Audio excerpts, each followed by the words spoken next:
6 मार्च 2022। पहला पाठ विधि विवरण का ग्रंथ, अध्याय 26, पद संख्या 4 से 10 तक।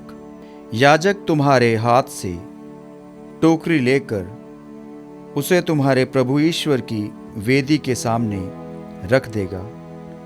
तब तुम लोग अपने प्रभु ईश्वर के सामने ये कहोगे, हमारे पूर्वज अरामी यायावर थे जब वे शरण लेने के लिए मिस्र देश में बसने आए, तो थोड़े थे किंतु वे वहाँ एक शक्तिशाली बहुसंख्यक तथा महान राष्ट्र बन गए। मिस्र के लोग हमें सताने, हम पर अत्याचार करने और हमको कठोर बेगार में लगाने लगे। तब हमने प्रभु की, अपने पूर्वजों की ईश्वर की दुहाई दी। प्रभु ने हमारी दुर्गति, दुख तकलीफ तथा हम पर किया जाने वाला अत्याचार देखकर हमारी पुकार सुन ली। आतंक फैलाकर और चिन्ह तथा चमत्कार दिखाकर प्रभु ने अपने बाहुबल से हमें मिस्र से निकाल लिया। उसने हमें यहाँ लाकर यह देश, जहाँ दूध और मधु की नदियाँ बहती हैं, दे दिया। प्रभु, तूने मुझे जो भूमि दी है उसकी फसल के प्रथम फल मैं तुझे चढ़ा रहा हूँ। यह कहकर तुम उन्हें अपने प्रभु ईश्वर के सामने रखोगे और अपने प्रभु ईश्वर को दंडवत करोगे। यह प्रभु की वाणी है। ईश्वर को धन्यवाद। भजन अनुवाक्य। हे प्रभु, जब मैं संकट में हूँ मेरे साथ हो। हे प्रभु, जब मैं संकट में हूँ मेरे साथ हो। तुम जो सर्वोच्च के आश्रय में रहते और सर्वशक्तिमान की छत्र छाया में सुरक्षित हो, तुम प्रभु से यह कहो, तू ही मेरी शरण है, मेरा गढ़, मेरा ईश्वर, तुझ पर ही भरोसा रखता हूँ। अनुवाक्य। हे प्रभु, जब मैं संकट में हूँ मेरे साथ हो। तुम्हारा कोई अनिष्ट नहीं होगा, महामारी तुम्हारे घर के निकट नहीं आएगी, क्योंकि वह अपने दूतों को आदेश देगा कि तुम जहां कहीं भी जाओगे वे तुम्हारी रक्षा करें। अनुवाक्य। हे प्रभु, जब मैं संकट में हूँ मेरे साथ हो। वे तुम्हें अपने हाथों पर उठा लेंगे कि कहीं तुम्हारे पैरों को पत्थर से चोट न लगे। तुम सिंह और सांप को कुचलोगे, तुम बाघ और अजगर को पैरों तले रौंदोगे। अनुवाक्य। हे प्रभु, जब मैं संकट में हूँ मेरे साथ हो। वह मेरा भक्त है, इसलिए मैं उसका उद्धार करूंगा। वह मेरा नाम जानता है, इसलिए मैं उसकी रक्षा करूंगा। यदि वह मेरी दुहाई देगा तो मैं उसकी सुनूंगा। मैं संकट में उसका साथ दूंगा। मैं उसका उद्धार कर उसे महिमान्वित करूंगा। अनुवाक्य।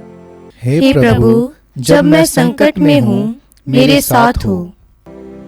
दूसरा पाठ रोमियो के नाम पत्र, अध्याय 10, पद संख्या 8 से 13। किंतु धर्म ग्रंथ क्या कहता है? वचन तुम्हारे पास ही है, वे तुम्हारे मुख में और तुम्हारे हृदय में है। ये विश्वास का वे वचन है जिसका हम प्रचार करते हैं, क्योंकि यदि आप लोग मुख से स्वीकार करते हैं कि ईसा प्रभु है और हृदय से विश्वास करते हैं कि ईश्वर ने उन्हें मृतकों में से जिलाया, तो आपको मुक्ति प्राप्त होगी। हृदय से विश्वास करने पर मनुष्य धर्मी बनता है और मुख से स्वीकार करने पर उसे मुक्ति प्राप्त होती है। धर्म ग्रंथ कहता है, जो उस पर विश्वास करता है उसे लज्जित नहीं होना पड़ेगा। इसलिए यहूदी और यूनानी में कोई भेद नहीं है। सबका प्रभु एक ही है।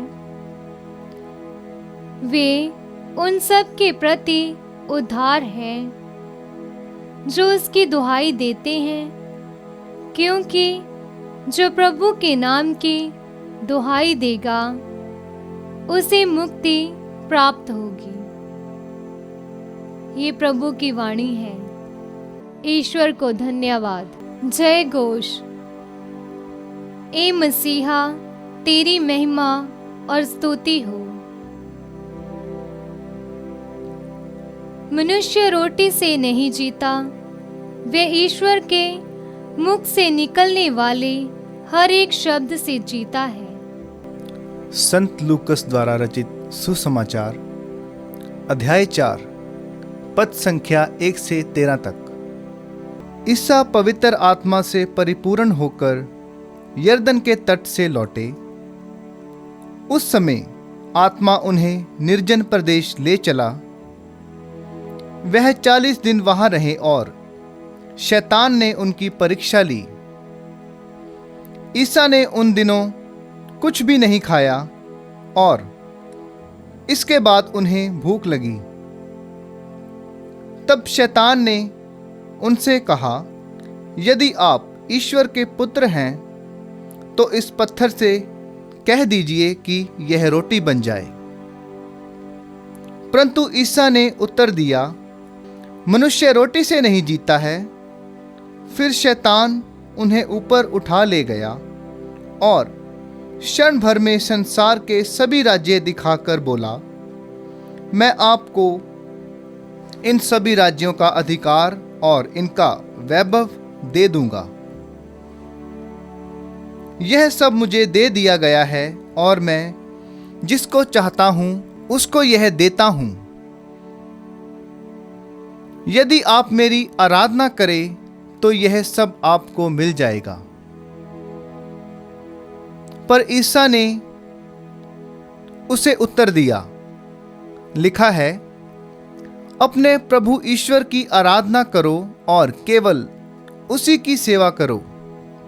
तब शैतान ने उन्हें यरूशलेम ले जाकर मंदिर के शिखर पर खड़ा कर दिया और कहा, यदि आप ईश्वर के पुत्र हैं तो यहां से नीचे कूद जाइए, क्योंकि लिखा है, तुम्हारे विषय में वह अपने दूतों को आदेश देगा कि वह तुम्हारी रक्षा करे और वह तुम्हें अपने हाथों पर संभाल लेंगे कि कहीं तुम्हारे पैरों को पत्थर से चोट न लगे। ईसा ने उसे उत्तर दिया, यह भी कहा है, अपने प्रभु ईश्वर की परीक्षा मत लो। इस तरह सब प्रकार की परीक्षा लेने के बाद शैतान निश्चित समय पर लौटने के लिए ईसा के पास से चला गया। यह प्रभु का सुसमाचार है। क्रिस्त की जय।